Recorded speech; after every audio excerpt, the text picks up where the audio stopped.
हर किसी का संघर्ष प्रेरणा देता है, चाहे वो आम व्यक्ति का हो या खास व्यक्ति का या फिर एक आंगनवाड़ी कर्मी का।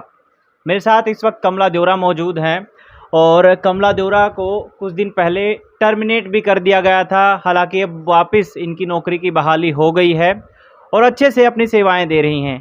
इस बीच कई पड़ाव से होकर गुजरी हैं, वो पड़ाव भी आपको दिखाएंगे, मगर उससे पहले इनका जो संघर्ष रहा पहले उसके का जिक्र कर लेते हैं। तो नमस्कार जी। पहले तो नमस्कार।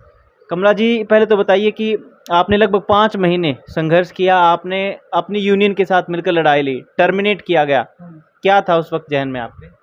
उस वक्त तो जी हम देखो मांगों के लिए मतलब अपना धरना प्रदर्शन वास्ते मांग सरकार के खिलाफ मांगों के लिए धरना प्रदर्शन कराया था। वहाँ मन अनेक समस्याओं का सामना करना पड़ा। जैसे हमारे खिलाफ धरने प्रदर्शन करे गए, वो आपने सबने पता है भाई। वहाँ सुपरवाइजर भी आई और हमारे खिलाफ बैठी चार सीट करवाने खातर। मतलब फिर भी हमने वहाँ 5 महीने का प्रदर्शन की जीत हासिल करके उठे। हम अपनी बाली भी ली और मांग भी पूरी करवाई। इस बीच किसका योगदान मानते हैं? खासकर सीटू जैसे संगठन का भी आप जिक्र सुनने में आता है कि उनका भी आपके पीछे योगदान रहा काफ़ी। देखो जी, जोन से सीटू और या सीटू से संबंधित जोन सा सर्व कर्मचारी संघ है, उसका योगदान तो ये रहा जी।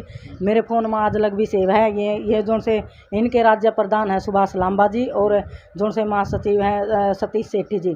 उनने बाकायदा गृह मंत्री के पास मतलब डायरेक्टर मैडम पंचकूला के पास है या कैथल के उपायुक्त महोदय के पास लेटर है, इसके इनके पास पुलिस अधीक्षक के पास, सभी जगह ऐसी कोई नहीं जगह महिला एवं बाल विकास मंत्री जहां इनने पूरा जोर नहीं लगाया हो भाई इनके ऊपर उचित से उचित कार्रवाई की जाए। भाई जोन सी मतलब इनको इनकी उचित कार्रवाई करी जाए। इन ऐसे लेटर जारी करे हैं। देखो जी, ये सबूत है, इससे ज़्यादा इनका कोई योगदान नहीं है। ये रहा जी, ये है ये जोन से इनके प्रधान है सुभाष लांबा जी और जो इनके महासचिव हैं सतीश सेठी जी। इन हर एक जगह लेटर जारी करे भाई। यहाँ बैठ कर ये 13 दिन सुपरवाइज़र हमारे खिलाफ 15 दिन धरना प्रदर्शन करवाया गया सुपरवाइज़र का। तो 13 दिन के बाद इन्हें एक ये लेटर जारी कराया, लेटर पैड पे इन्हें बाकायदा हर एक जगह भेजा जहाँ जहाँ इन्हें भेजना था। और जो सा ICDS एसोसिएशन वेलफेयर है का राज्य प्रधान है, उनके पास भी, गृह मंत्री के पास भी, हरियाणा सरकार के पास भी, महिला एवं बाल विकास मंत्री के पास भी, डायरेक्टर पंचकूला के पास भी, पुलिस अध्यक्ष के पास भी, उपायुक्त महोदय के पास, ऐसी कोई भी कमी नहीं छोड़ी इन्हें भाई। जबकि इन्हें एक कर्मचारी का दूसरे कर्मचारी के साथ मिलकर इन्हें समझौता करवाना चाहिए था, ऐसा कुछ नहीं। इन्हें पता था भाई ये क्यों जो कुछ भी आंगनबाड़ी वर्कर हेल्पर यूनियन है जो कुछ भी ये कर रही है प्रदर्शन अपने मांगों के लिए कर रही है, इनको पता था भाई वहाँ जो कुछ भी भेजेगा साजिश के तहत। फिर भी इन अपना वह मतलब पैर ऊपर रखने के लिए और इन्हें एक वर्कर को 2 वर्करों को हरासमेंट करवाने का काम किया है, जो हम इस मंच इस मीडिया के माध्यम से कड़े शब्दों में निंदा करते हैं। भाई साहब, सर्व कर्मचारी संघ के इतने बड़े नेता हो आप, सुभाष लांबा जी और सतीश सेठी जी, आपका काम था भाई कर्मचारियों को जोड़ना, उनकी मांगों को पूरा करवाना, उनकी मांग मुद्दों को लेकर आगे चलना, ना कि किसी की रोजी रोटी खुशवान का काम नहीं करना चाहिए। और भाई साहब जे आपने मेरी बातों का बुरा लग गया हो तो उसके लिए मैं तो आपने मतलब सच है जोन सी सच बात है। देखो हुआ तो मैं सच तो देख के करवाएंगे, सच तो बोलना चाहिए भाई। ये गलत काम था, जबकि उन्हें ये दोनों कर्मचारी बिठाया करना समझौता करवाना चाहिए था भाई। कोई भी आपसे अपना परिवार है, परिवार में तो कोई भी कहा सुनी हो जाए, इसका मतलब ये थोड़ा है भाई एक साइड लगकर है अरे दूसरा का नुकसान करवाया जाए। मांग तो आपकी साझली है, चाहे वो यूनियन कोई सी भी हो, मांग तो एक ही है आपकी। मगर दिक्कत तब आई जब एक यूनियन आपके खिलाफ कुछ साजिश रचती है, जैसा कि आपने सबूत दिखाए। हाँ जी, मांग मुद्दे आंगनबाड़ी वर्कर हेल्पर बहनों के सभी के मांग मुद्दे एक हैं। और ये नहीं भाई मांग मुद्दे हमारे एक हैं और लड़ाई भी हमारी सरकार के खिलाफ है, चाहे कोई भी सरकार आओ। आजकल तो सत्ता में बीजेपी सरकार है, इसके खिलाफ जायज़ बनाए बात जो भी आंगनबाड़ी वर्कर हेल्पर यूनियन है। तो हम अपनी मांगों के लिए, चाहे कोई भी सरकार हो, पहले कांग्रेस सरकार थी, जजपा सरकार थी, ये थी इनेलो सरकार थी, उसके खिलाफ भी हम लड़े। आगे भी जो कोई और सरकार आओगी उसके खिलाफ भी अब देखो हम अपने मांग पूरी करवाने के लिए धरने प्रदर्शन देखो हम कराएंगे। आपको नहीं लगता फिर ये थोड़ा साथ आना चाहिए यूनियन को? जब मांग और मुद्दे एक हैं काम करने वाले कर्मचारी एक हैं, आप आंगनवाड़ी कर्मी एक है, यूनिटी की बात आप करते हैं। तो फिर जब ऐसी चीज़ें होती हैं तो यूनिटी नहीं रहेगी और जाहिर सी बात है एक जो है फिर सरकार को इसका फ़ायदा हो जाएगा। हाँ जी, देखो ये तो है, किसी कोई तो राजनीतिकरण करण के चक्कर में पड़े रहो, कोई आंगनबाड़ी वर्कर हेल्पर का मांग, देखो वहाँ राजनीति नहीं करनी चाहिए, राजनीति छोड़ कर एकजुट होकर ना क्यों अपने वर्करों हेल्परों की मांगों को पूरा करवाना चाहिए। कोई भी चाहिए, आंगनबाड़ी वर्कर हेल्पर यूनियन की बात नहीं, आंगनबाड़ी वर्कर हेल्परों की बात नहीं, कोई भी कर्मचारी हो या कोई भी इस तरह बात हो, उन्हें इकट्ठा होकर ना, जो इकट्ठा में मजबूती दिख सके वो अलग अलग में मजबूती नहीं होगी जी। मैं तो आगे भी सभी बहना था, सभी पूरे हरियाणा की आंगनबाड़ी वर्कर हेल्पर बहना है या पूरे देश की अनेक राज्य की सभी बहनों से यही अपील करना चाहती हूँ इस मीडिया के माध्यम से, बहनों यदि हमने अपनी मांग मुद्दे पूरे करवाने हैं, यदि हमने सरकारी कर्मचारी का दर्जा लेना है या न्यूनतम वेतन जारी करवाना है, उसके लिए एकजुट हो जो, तो सरकार अपनी बात भी सुनेगी और ना कोई अपने पर कोई ऑप्शन नहीं रहेगा भाई अलग अलग करने का। ठीक है भाई, जिस तरह परिवार में दो बेटे हैं या 3 बेटे हैं, उनके चूल्हे अलग अलग हो, वह कम से कम ब्याह शादी में या कोई दुख की बात हो जो उसमें भी तो इकट्ठे हो जाए।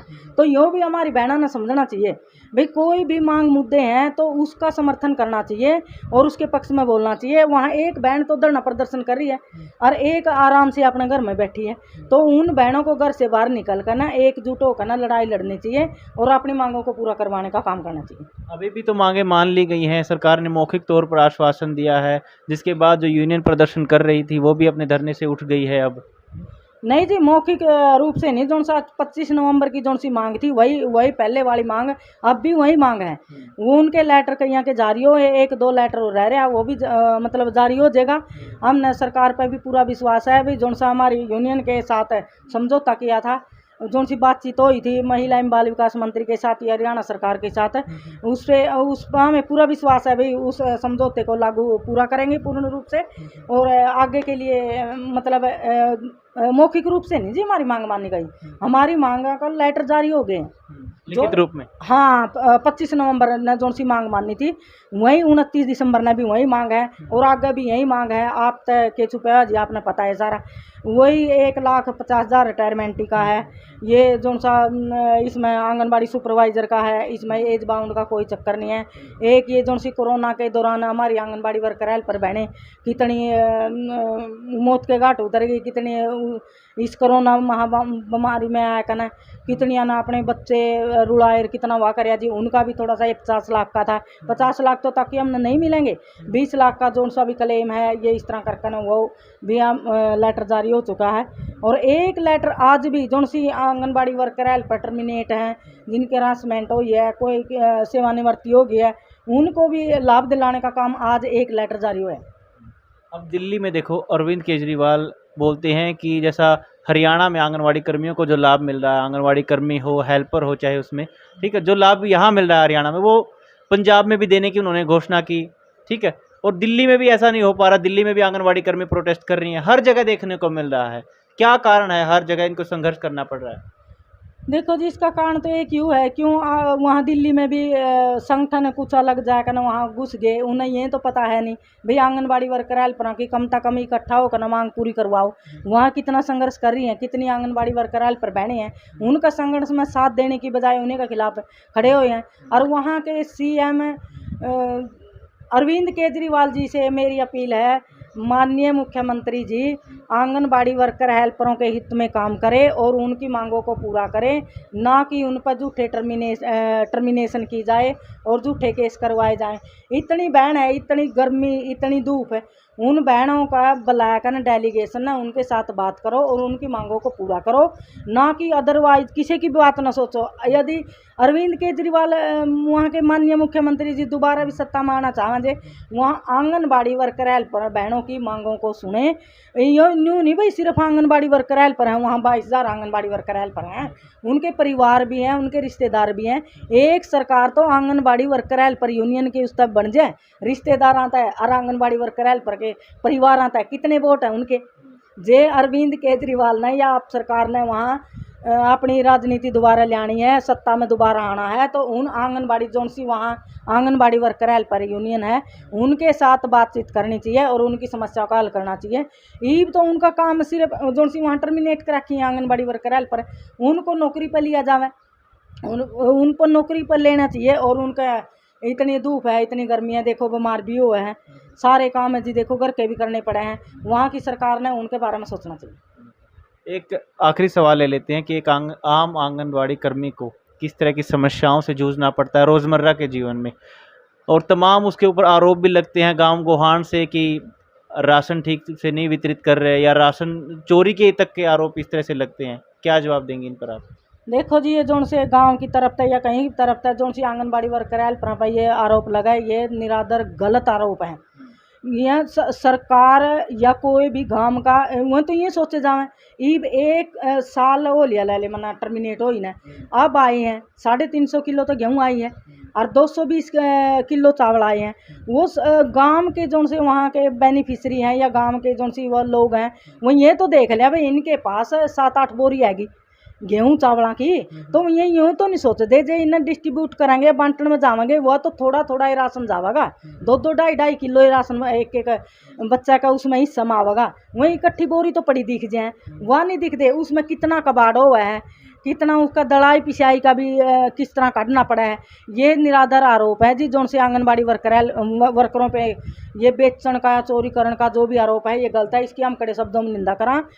मतलब गांव कहना भी एक गांव की तो बहू है, बहू बेटी गांव की तो है, उन्हें साथ देना चाहिए। कितनी सेवा देवे हैं, कितनी सेवा देवे हैं आंगनबाड़ी वर्कर हेल्पर है, 0 से लेकर 6 साल के बच्चों का टारगेट रखे हैं।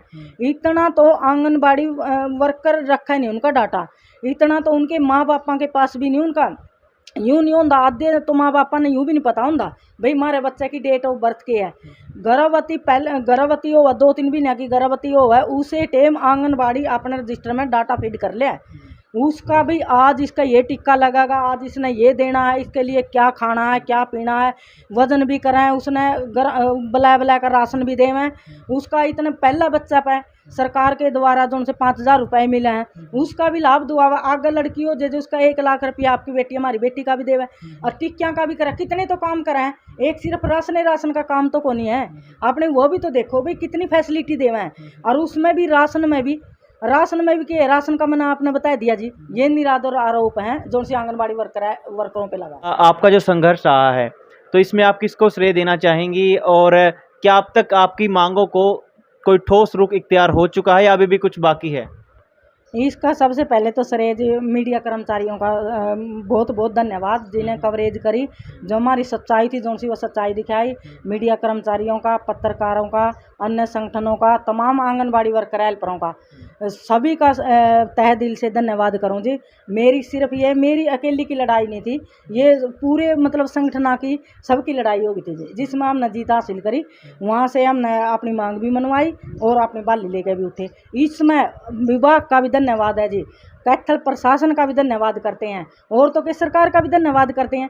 कम से कम हमारी कुछ मांग तो रही, बाकी हमारी ये मांग नहीं थी जो सी सरकार ने पूरी करी। हमारी तो सिर्फ एक ही मांग है, सरकारी कर्मचारी का दर्जा की मांग, वह तो हमें लेकर ही हटाएंगे। और एक जो सी हमारे देश के पीएम जी ने जो सी 1500 750 रुपये की घोषणा की थी वह तो हम लेवाएंगे जी। ये तो थोड़े से न्यू है भाई, आपने 1 साल हो लिया इस तरह भी कोई मतलब आंगनबाड़ी का काम ठीक तरह से वो पहले हमें आंगनबाड़ी का काम निपटा लिया और सरकार ने जो सी हमारी मांग पूरी करी है उसके लिए तो हम धन्यवाद करा।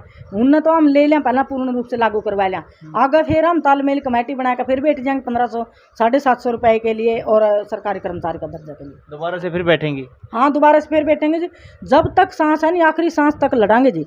ये न्यू नहीं है भाई यहाँ हमारी लड़ाई खत्म हो जाए, यहाँ से तो हमारी लड़ाई शुरू हुई है। पता ही तो ये चले 5 महीने का इसमें आंदोलन में भाई किस तरह तो एक कदम पीछे रखा जावा है और किस तरह भी एक कदम आगे लेकर जाया जावा है, तो किस तरह भाई अपने मांग हमारी मांग भी मानी है सरकार ने। और इसमें हम सभी का मतलब सरकार का भी आभार प्रकट करते हैं। इसमें सरकार ने कम से कम हमारी मांग तो मानी है। 25 नवंबर ने जो वार्ता की थी आंगनबाड़ी वर्कर हेल्पर यूनियन के साथ, वो मांग हमारी 29 दिसंबर ने भी वही मांग थी और 25 नवंबर की जो सी मांग थी वही, और अब भी वही मांग है। उसका धन्यवाद कराएं, बाकी और लड़ाई के लिए संघर्ष कराएंगे और तैयार होंगे जी। लड़ाई तो हमें देख सरकार के साथ लड़नी है, कोई भी सरकार हो सत्ता में आवेगी, उसके लिए हमारी सिर्फ ये नहीं है भाई यहाँ तक की हमारी लड़ाई नहीं थी, हमारी तो सरकारी कर्मचारी दर्जा की मांग की लड़ाई है। वो सरकारी कर्मचारी का दर्जा तो हमें मिलना ही चाहिए जी। कितने तो काम कर रहे हैं एक आंगनबाड़ी वर्कर, कितना काम कर रहा है, कोई भी बाहर से कोई भी टीम आओ, कहेंगे आज भाई वो टीम आ रही है, तो डाटा किसका देखा है? आंगनबाड़ी वर्कर का। टिक्के लगावा किसका देखा है? रजिस्टर आंगनबाड़ी वर्कर का। PMMY का किसका रजिस्टर देखा है? आंगनबाड़ी वर्कर का। 0 से लेकर 6 साल का टारगेट का किसका करा है भाई? इस बच्चा में कितने तो ये मतलब स्वस्थ बच्चे हैं, कितने ये हैं कुपोषित बच्चे हैं, उनका भी डाटा कौन तैयार करा है? सिर्फ आंगनबाड़ी वर्कर हेल्पर है। कितने काम करा है आंगनबाड़ी वर्कर हेल्पर? उसके लिए तो मानो जो सा JBT ग्रेड है वो तो मानो मिलना चाहिए जी। सरकारी कर्मचारी का दर्जा की मांग हमारी, उसके लिए तो हम संघर्ष करते रहे हैं और आगे भी हम संघर्ष कराएंगे। चलिए, बहुत बहुत शुक्रिया जी कमला जी। तो बहुत काम करती हैं आंगनवाड़ी कर्मी सुबह से लेकर शाम तक, और इसी तरह के सरकार इनके काम सौंपती है जो बेहद मुश्किल काम है। और टफ सीजन में, मतलब कोरोना जैसे काल में, कोरोना वॉरियर्स की, कोरोना योद्धा की जिस तरह से भूमिका इन्होंने अदा करी, पूरा देश तारीफ कर रहा है इनकी। मगर इनकी मांग आज तक लंबित है। सरकार आश्वासन पे आश्वासन देती रहती है, मांगे पूरी नहीं होती। लेटर जारी हो जाते हैं मौखिक में भी और लिखित में भी, लेकिन मांगे आज तक अधूरी पड़ी हैं। तो देखना होगा सरकार कब तक इनकी मांगे मानती हैं और कब तक कोई ठोस रुख इख्तियार हो पाता है। लगता है लड़ाई लंबी है। कैमरा सहयोगी अजय के साथ मैं अजय कुमार, कैथलबैग न्यूज़।